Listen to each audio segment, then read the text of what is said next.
Hey now, everybody, it's the Rob from 106.1 KISS FM.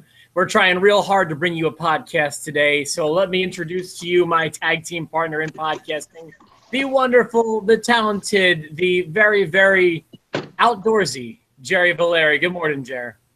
I am driving from my house to work quickly. We're going to cut this sucker. We've got this. My day's been so topsy-turvy. No one cares, but it's just been it's been one of those days in radio where your schedule's just blown to smithereens. We've all been there. I understand.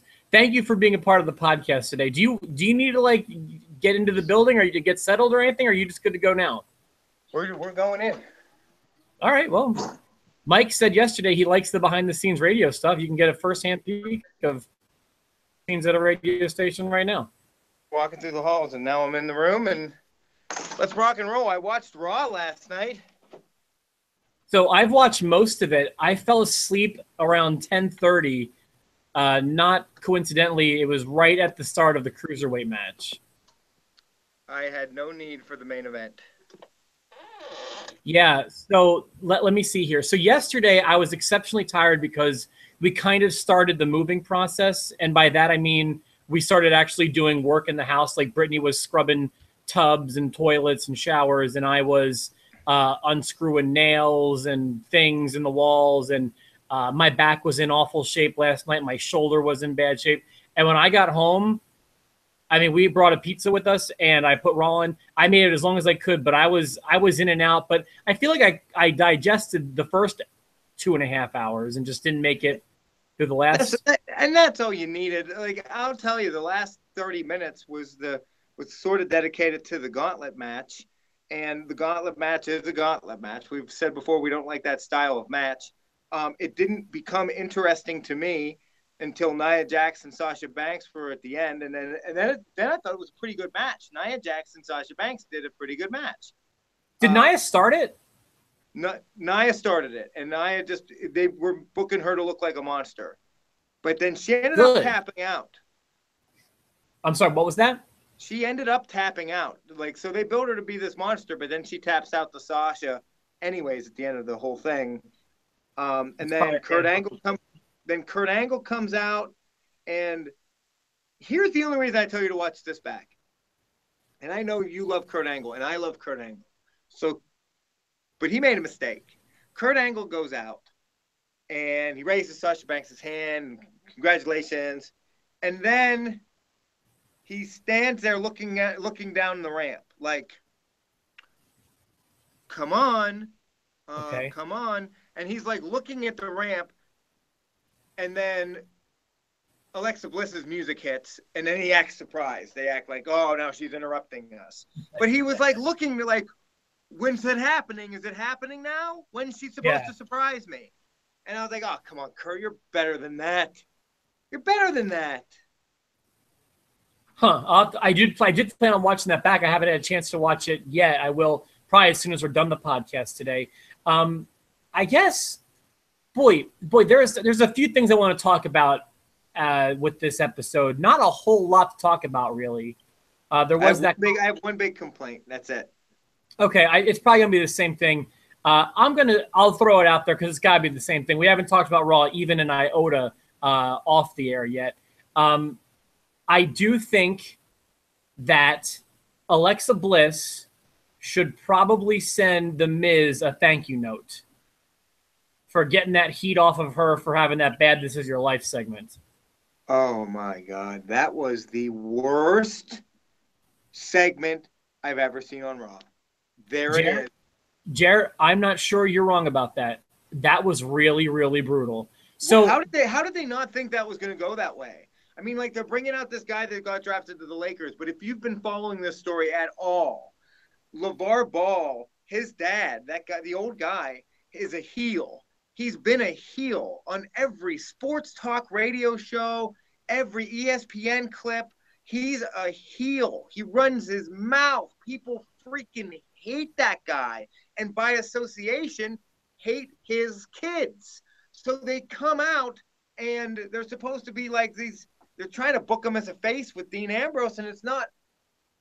They're getting booed, like big time booed. Miz saved them as much as he could, And then I think they cut the whole thing short. So let me give it to you from a different standpoint, because you are way, way more educated about these people than I am. And I believe that I am more in line with most of the audience last night in having zero iota who these people were. Not even a smidge. The only reason they did it is because they were in the Staples Center, and he's a Laker now. And it still didn't work. That is no excuse. That was abysmal. So you have this clothing brand that no one's ever heard of, and it's almost like a 20-minute ad for this garbage clothing line that I mean is not a thing in the real world. I know that you're a sports fan, and I applaud you for that, and I'm happy that you knew who any of those balls were. But I think that most people watching that had no idea, myself included, my girlfriend included. We were just like, we were puzzled as to WTF was going on. Now, they kind of clued us in a little bit that the one guy was the first round draft pick for the Lakers, if I'm not mistaken. Right. And his dad has been like just running at the mouth before he even got drafted. They're selling shoes for like $600. He's getting heat by calling people out like Kobe Bryant and saying LeBron James sucks compares to his son. Like he's like trying to work it, and ESPN is gobbling it up because they're too stupid to realize that's what he's doing. It's just bad. And the way he came into the ring and he rolled, I mean, I just knew right away. It was a train wreck, dude. It was a train wreck. Yeah. I mean, I've seen some bad segments in Raw history, and if I sat down and, I mean, maybe that could be a topic one day. Nothing worse than that, including Alexa Bliss a few weeks ago, I can think of even comes close to that. What is it? How long has Raw been in existence? 28 years? How long has it been? January 93. It's been in existence for so long. And the two worst segments ever on that show have happened within 6 weeks of another. That is appalling. I don't know that I would even give Alexa Bliss that much. I don't even know that it was that bad. I don't even know that it's worthy of.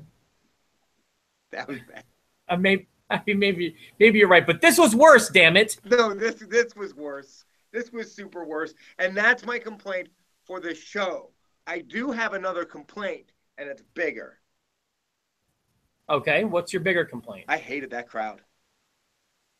I hated that crowd. I hated that crowd. I hated that crowd. I hated that crowd.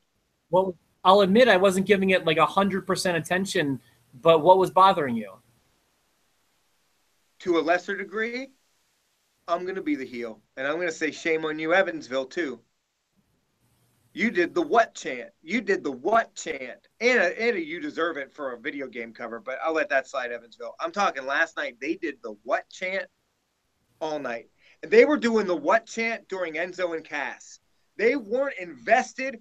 When I hear what, you know what that tells me? The building is filled with people not paying attention. They're not listening. They're not listening. You are stone cold stupid. You're screaming what? Ah, God. Okay. If I'm ever at a wrestling show and I get what guys behind me, I'm getting in a fight. Like I was angry all night. It's what? Sometimes it was 6 of them. Sometimes it was half of them. And I hate that chant more than anything. You can't tell me the guys in the back don't loathe the what chant. Okay, let me ask you this, because I was in the crowd in Evansville, and I'm not saying you're wrong. I'm just saying, when did we do the what chant?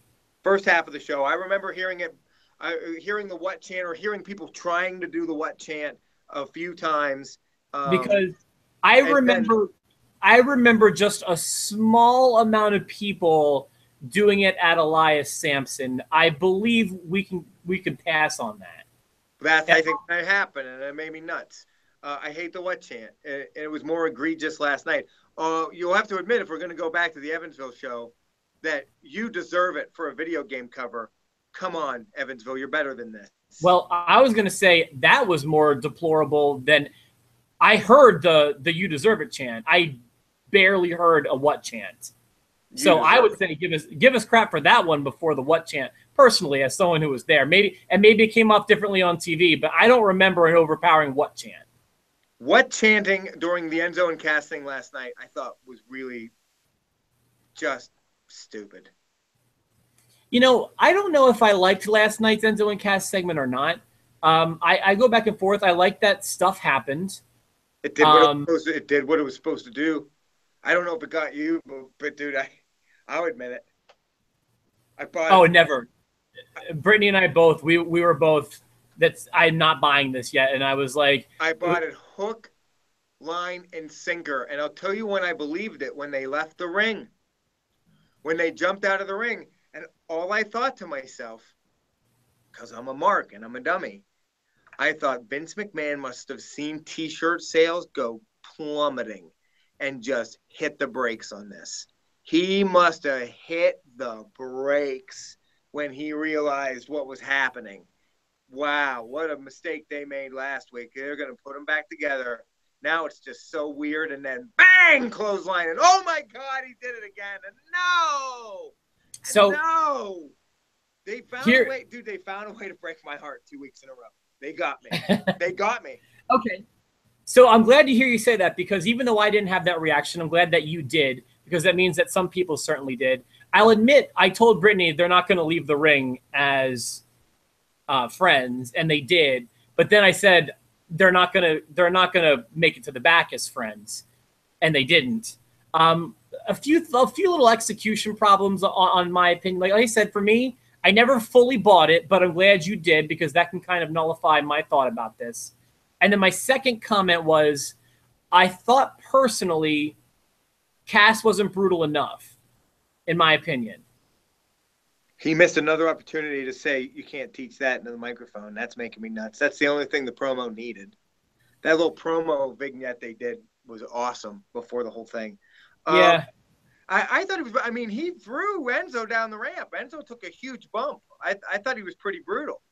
Yes, I just wanted more. I don't know how else to put it. I just wanted more. I love it, though. They're doing exactly what you said they were going to do, and I love it. No, they're not. They're slow burning it. Enzo doesn't want to fight him. When Enzo asked him back, was like, just, dude, we're not, you were right. I've been loudmouth. Let's do it. Let's get it back together. When he was willing to forgive him, that's not what they do. They don't forgive in wrestling. They fight about stuff. And he didn't want to fight about it. And then he got jumped again and jacked again and thrown down the ramp. And I see him getting beat up a couple more times before they eventually fight. I see him not wanting to fight Cass. Well, but not because he's afraid. And that's what they have to make sure they do. They can't make Enzo look afraid of him. They just have to make him look like, I don't want to fight my friend. I'll admit, week one, it looks like they're booking the way I fantasy booked it, but this is going to slow burn until Great Balls of Fire, not SummerSlam. Great Balls of Fire is 2 weeks away. I want longer. That's too soon. I need more. No, that's what I mean. It's not going to happen in 2 weeks, dude. It's not going to happen in 2 weeks. It will. I think it will. They're still slow burning Gold Dust. They're not going to rush this faster than they rushed Gold Dust and R-Truth. I want you to be right, because then in turn I'll be right, and the fantasy booking would have come true. I think they're going to blow it at Great Balls of Fire. The one thing that might save it is, like, maybe they'll promote for a week. The match will happen at Great Balls of Fire, and then something will happen, like either on that night or before the match, that it won't happen, and they'll carry it over to SummerSlam. But I don't even want them to promote this. I want Enzo to not accept any challenge until SummerSlam at the earliest. Yeah, and I want him to be the one to finally say, like, we're going to fight now. I can't do this. Yeah. I can't do this. We're going to fight now. And then I think you put Enzo over, which is crazy, but I think you do. But when you were watching that last night, were you thinking about what I said last time? Which was? That the way they should book this feud? Yeah, I absolutely did. Well, once it happened, once he started to apologize he was apologizing for being a Yeah. loudmouth. I was like, oh, they're doing it the right way. They're doing it the Rob way. I loved it. And then they got together, and I was like, Cass is gonna turn on them in a tag match. They're gonna get together, and they're gonna do a tag match, maybe a Great Balls of Fire, and then Cass is gonna crush him again. But I didn't think it was gonna be top of the ramp stuff. I mean, they ripped my heart out, and I loved the little touch. They're letting us know just how close they are when Enzo says little things like, I tried to reach you, I tried to direct message you, I even talked to your mother, but I can't get a hold of you. They're close. Yeah.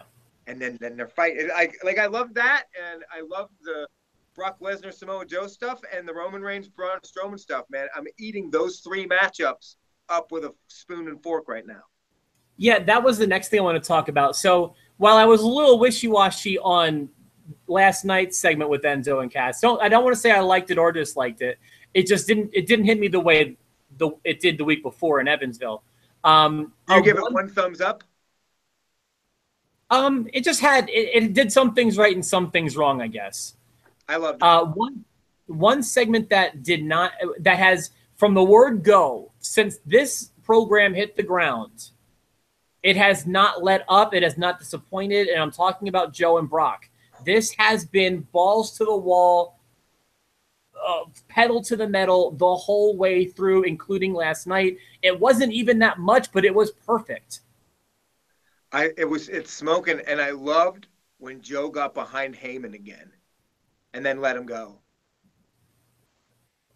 It's just perfect. And actually seeing Brock, I can't think of the last time I saw Brock in a finishing move. And his eyes are bugging out of his head. And he got Coca-Cola clutched, and Heyman got threatened in the back. And Joe looks like a legit monster right now. Yes, they've just positioned him 100% properly. I'm so glad they're not dropping the ball on Joe. And one thing I wanted to happen with Joe coming to the main roster was, I said this before, please turn me around on Joe. I admit I don't get him right now. I did not get him in TNA, but I think that there's something there. Please change my opinion of Joe. And they certainly have over the last month. It's been great booking, I think. When this match was first booked, I thought this is going to be fun and this is going to be good, but there's no way that Brock can lose this without looking super weak. After losing to Goldberg the way that he did, he just won the championship. If he loses to Joe at Great Balls of Fire, it's just not going to be good for Lesnar, so it'll never happen. They have found a way to book this and write this now, where if Joe did win, because Joe looks good right now. Yeah, and also when Brock wins at Great Balls of Fire, Joe's going to be safe too. Joe's going to come out looking stronger. So this is good business all the way around. Yeah, it's what you need from a program. You want everyone to come out looking better than when they went in. That's what the goal is. Right, exactly. So and that can also be said for Roman and Braun. That was my last real note about Raw last night, was that it was I actually have a few more things to talk about, but yes, Roman and Strowman, that toss into the ambulance. I like the idea that Strowman is coming out in an ambulance, not just because he was carted off in one a few months ago, but also because it is an ambulance match at Great Balls of Fire. I'm not bothered by that stipulation because these two have been through the gamut with matches. They fought a ton of times, and I think once it becomes old hat, you got to start throwing these big stipulations in. And this one happened really organically, in my opinion. So these guys are on fire. If they keep this up, it's possible that we could consider this for feud of the year, I feel like. Yeah, I have liked it from the beginning. The only time that I did not like this, the only time that I thought the Braun Strowman and Roman Reigns was being mishandled, was when they had to crowbar the Undertaker in there and they made Braun Strowman tuck his tail between his legs and run away. If you take that out, if you take that little blip, because it's barely you can't even look at the Undertaker around WrestleMania as canon anymore. You can't. It's not even part of the story. It just shows up and then he's out and then he's done. Yeah. You look at the beginning of Roman and Braun till now, take that out, that could be feud of the year for sure. Yeah, You're right. yeah. You're right. Joe and Brock are putting on a strong contender right now. Enzo and Cass, what's that? It would have to go a little longer than one paper. Correct. Enzo and Cass, depending how long their stuff goes, has the potential. I think Jericho and Owens have a potential to be feud of the year. I'll tell you after this afternoon, your favorite feud ever, Valeri versus Valeri, could also be feud of the year. It could keep going. There was some things that happened. Some of the viewers may have noticed there. So my understanding is when I open the room, the viewers get a notification that there's something about to go live, and then once we go live, there's another notification that, hey, this show is live. There was a pretty long grace period between when we opened the room and when we went live, because Valeri 12 was happening off the air, and I had no idea you were still on my phone listening to me fight with my wife. And I couldn't kick you out. Like I was being cuckolded essentially. I had to listen to you and your wife fight, and I'm yelling into my computer. I'm yelling, "Hello, Jerry, Kelly." I could hear your daughter. I'm like, "Allie, hi guys, can you hear me?" And eventually, I think one of your kids heard me. You're always. I'm just glad this one didn't make the video. It was something special for sure. I had a few notes I wanted to mention, if I could. I took very few notes last night, but I want to make sure I want to first mention a line of the night, which was a no-brainer for me last night. This one came from Dean Ambrose. And if you don't know what it is, it says, "Miz, I'm sorry. LeVar and the Balls want someone to represent their brand going into Great Balls of Fire." Just the line, LeVar and the Balls. And the Balls. That was the worst segment ever, dude. It was so bad. It was so bad. Did you get the feeling?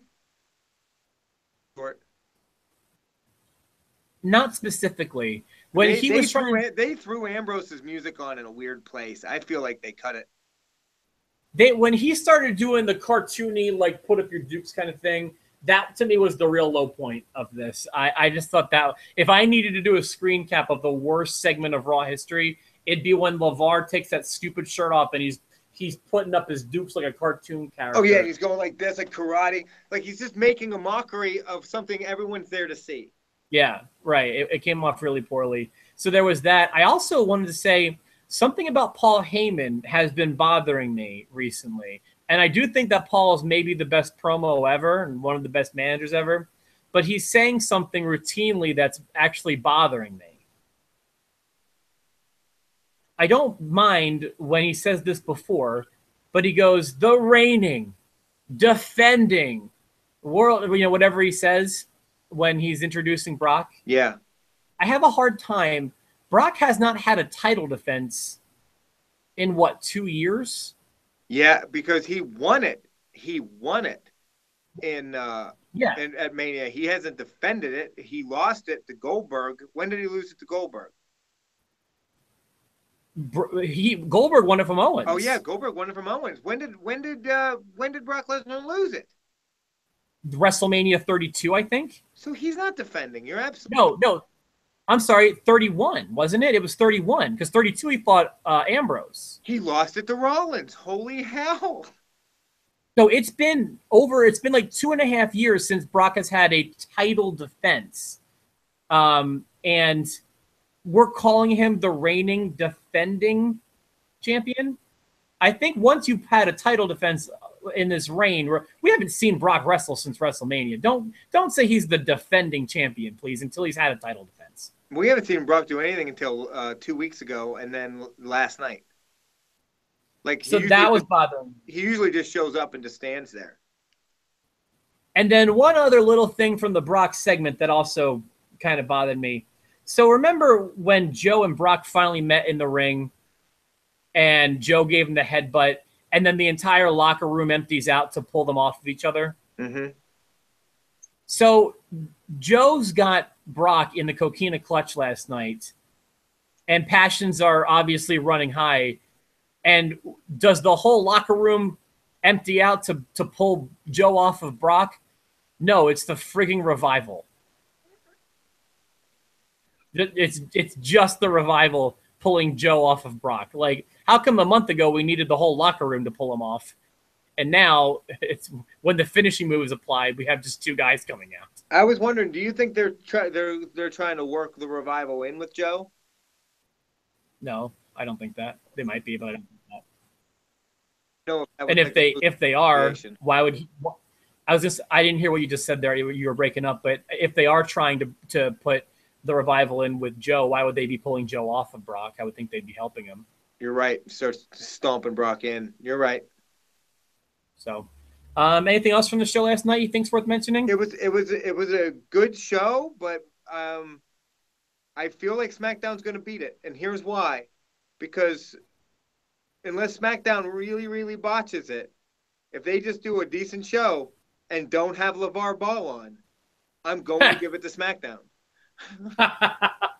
Is SmackDown in LA? I don't know.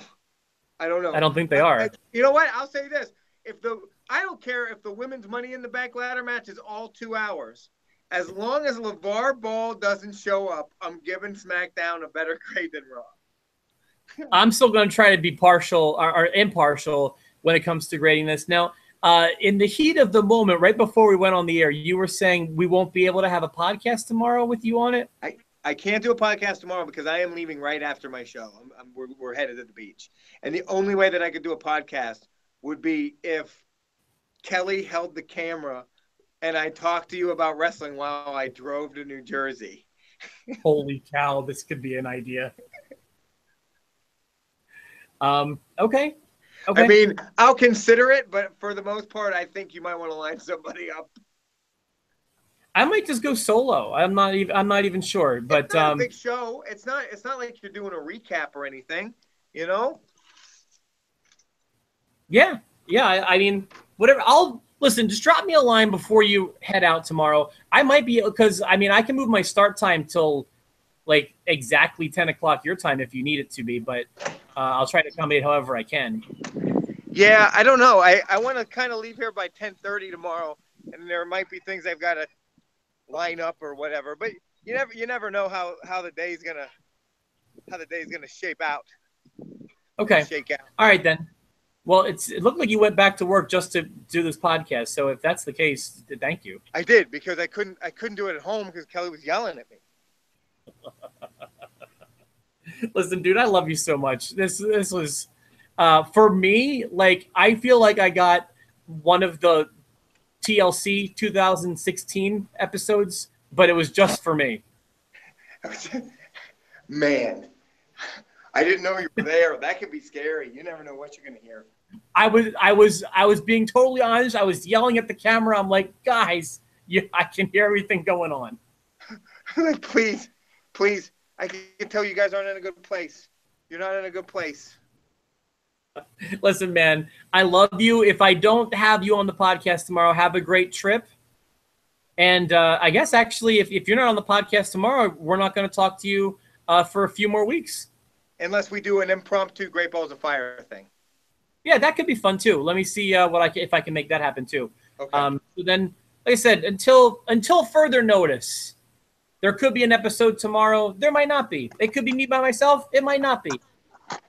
We fly by the seat of our pants here on Post to Post. We're playing it by year. I mean, the last 5 minutes of this podcast, I've been walking around the building.